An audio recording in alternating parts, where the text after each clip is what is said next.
Hello everyone, good morning. आज हम लोग क्लास 10 का बहुत ही इम्पोर्टेंट एंड बहुत ही अच्छा चैप्टर पढ़ने जा रहे हैं, कार्बन एंड इट्स कंपाउंड्स। ठीक है, तो स्टूडेंट्स क्या है कि कार्बन एंड इट्स कंपाउंड्स में पहले तो हम लोग देखते हैं कि कौन से टॉपिक्स हम इसमें पढ़ने वाले हैं, क्या क्या रिलेटेड टर्म्स है इसमें। ठीक है, तो as you can see that इसमें हम लोग जो है वो कैटिनेशन ऑफ कार्बन पढ़ेंगे, फिर हम लोग पढ़ेंगे tetra valency of carbon. Then okay, अब देखिए थोड़ा थोड़ा हम इंट्रोडक्शन भी करते जाते टॉपिक्स का कि आखिर क्या क्या है। तो पहले तो चैप्टर बताते थे कि कार्बन एंड इट्स कंपाउंड। ये जान के तुम्हें आश्चर्य होगी कि इस यूनिवर्स में जितनी भी चीज़ें हैं, जितने भी मैटर्स आप देख रहे हैं, ठीक है, सब कार्बन से बनी हुई हैं। ठीक है, यानी कि जब आप इसको इस तरह से जान सकते हैं कि मान लीजिए कि कोई भी चीज़ आप जब बर्न करते हैं तो आप देखते हैं कि उसमें से कार्बन डाइऑक्साइड निकलता है। तो कार्बन डाइऑक्साइड निकलता है, दैट मीन्स ऑक्सीजन कार्बन से कंबाइन होती है तो CO2 फॉर्म होती है या कार्बन मोनोऑक्साइड फॉर्म होती है। तो दैट मीन्स वो कहीं ना कहीं कार्बन से बनी होती है। ठीक है, तो कार्बन और उसके बने हुए कंपाउंड्स। ठीक है, मेनली हम लोग इसमें हाइड्रोकार्बन्स पढ़ते हैं। ठीक है, तो हाइड्रोकार्बन्स यानी हाइड्रोजन प्लस कार्बन, तो उसे बोलते हैं हाइड्रोकार्बन।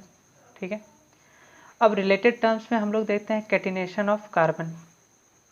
तो कैटिनेशन ऑफ कार्बन में क्या है कि हम लोग देखते हैं कि कार्बन जो है वो खुद के एटम से कंबाइन होता है। ठीक है, वो भी अपने एक एटम से नहीं बल्कि अपने चार एटम्स, 12 16 मतलब कह सकते हैं कि हजारों, अपने खुद के हजारों एटम से कंबाइन हो सकती है। उस प्रॉपर्टी को हम लोग कैटिनेशन ऑफ कार्बन कहते हैं। ठीक है, देन हम लोग पढ़ेंगे tetra valency of carbon. That means carbon जो है वो उसका जो है वैलेंसी 4 होता है, यानी वो अपनी वैलेंसी 4 शो करता है। अब कार्बन क्या है कि 4 वैलेंसी शो करता है, तो हम लोग जानते हैं कि 8 इलेक्ट्रॉन जब होता है तो वो ऑक्टेट कंप्लीट करता है। तो कार्बन में क्या है कि वो 4 इलेक्ट्रॉन या तो दे सकता है या तो ले सकता है, यही है ना। देन उसका ऑक्टेट कंप्लीट हो जाएगा, तो इसीलिए वो टेट्रा वैलेंसी शो करता है। फिर हम लोग पढ़ेंगे कि occurrence of carbon, carbon occur कैसे करता है। एलोट्रॉप्स ऑफ कार्बन पढ़ेंगे। ठीक है, कार्बन के एलोट्रॉप्स पढ़ते हैं। देन हम लोग ऑर्गेनिक कंपाउंड्स पढ़ेंगे। हाइड्रोकार्बन्स जो है वो ऑर्गेनिक कंपाउंड्स में आते हैं। देन हम सोर्स ऑफ ऑर्गेनिक कंपाउंड्स पढ़ेंगे कि ऑर्गेनिक कंपाउंड्स कहाँ से मिलते हैं, उसके सोर्सेज क्या हैं। देन हम देखेंगे classification of organic compounds, organic compounds का क्लासिफिकेशन किस तरह से किया गया है। देन काइंड्स ऑफ फॉर्मूले ऑफ ऑर्गेनिक कंपाउंड्स। ठीक है, उसके बाद देखेंगे कि ऑर्गेनिक कंपाउंड्स में किस तरह से उसको फॉर्मुलेट किया गया है। टेंशन मत लीजिए, सारी चीज़ें डील करेंगे। ठीक है, अभी से देखते जाइए कि क्या क्या इस चैप्टर में टॉपिक्स हमें पढ़ना है।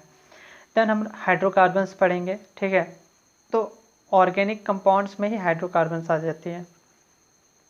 एक इंटरेस्टिंग फैक्ट आप लोग को बताते हैं स्टूडेंट्स कि जो फर्स्ट हाइड्रोकार्बन मतलब लेबोरेटरी में खोजा गया था, ठीक है, यानी सिंथेसाइज किया गया था।